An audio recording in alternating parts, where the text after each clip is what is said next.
గుడిలో ఎందుకు ప్రదక్షిణలు చేస్తారు? గుడిలో ప్రదక్షిణలు లేదా ప్రదక్షిణ చేయడం హిందూ ధార్మిక సంప్రదాయాల్లో ఒక ముఖ్యమైన ఆచారం.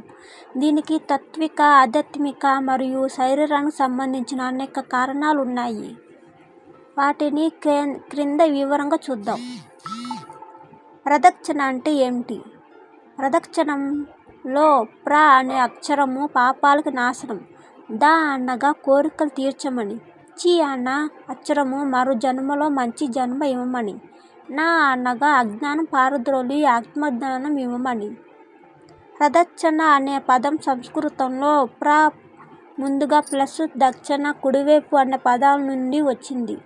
అంటే దేవుడిని కుడివైపు ఉంచుకొని చుట్టూ తిరగడం. ఇది దేవుని ప్రదక్షిణ చేయడం అని అర్థం. ప్రదక్షిణలు ఎందుకు చేస్తారు?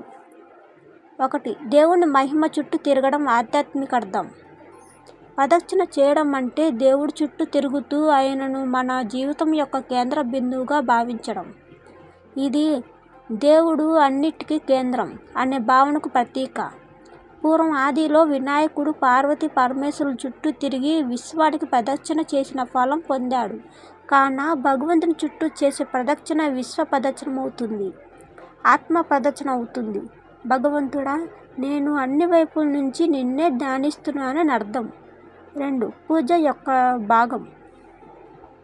దేవాలయంలో పూజ చేశాక ప్రదక్షిణ చేయడం ఒక సాంప్రదాయం.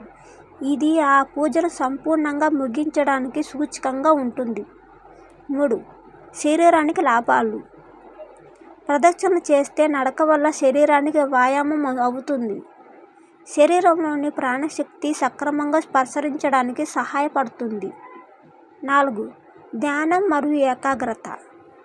ప్రదక్షిణ చేస్తూ మంత్రములు లేదా దేవుని నామస్మరణ చేయడం వల్ల మనసు శాంతంగా ఉంటుంది, ఏకాగ్రత పెరుగుతుంది. 5. చుట్టూ ఉన్న ఎనర్జీ శక్తిని గ్రహించడం. దేవాలయం నిర్మాణ తాత్వికంగా మరియు శాస్త్రీయంగా శక్తి కేంద్రాలుగా తయారవుతాయి. ప్రదక్షిణలు చేస్తూ ఆ శక్తిని గ్రహించడం అనే విశ్వాసం కూడా ఉంది.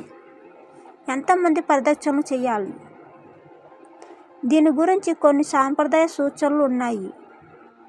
విష్ణు ఆలయంలో 4 ప్రదక్షిణలు, శివాలయంలో 1 ప్రదక్షిణ లేదా అర ప్రదక్షిణ, అర్ధచక్రం శివలింగాన్ని పూర్తిగా చుట్టరు. గణపతి ఆలయంలో 1 లేదా 21, దేవి ఆలయంలో 3 లేక 5 లేదా 9. ఈ సంఖ్యలు ప్రాంతానుసారంగా మారవచ్చు. ముఖ్యమైన సూచన: శివాలయంలో పూర్తిగా ప్రదక్షిణ చేయరాదు అనే విశ్వాసం ఉంది. ఎందుకంటే శివాలయం వెనక భాగంలో యమపీఠం ఉంటుంది, అంటే మృత్యుదేవుడికి సూచించే స్థానం. అందుకే అర్ధ ప్రదక్షిణ మాత్రమే చేస్తారు. ఈ విధంగా ప్రదక్షిణలు చేయడం హిందూ సాంప్రదాయంలో శరీరం, మనసు, ఆత్మకు అనుకూలంగా ఉండే ఒక ధార్మిక ఆచారం.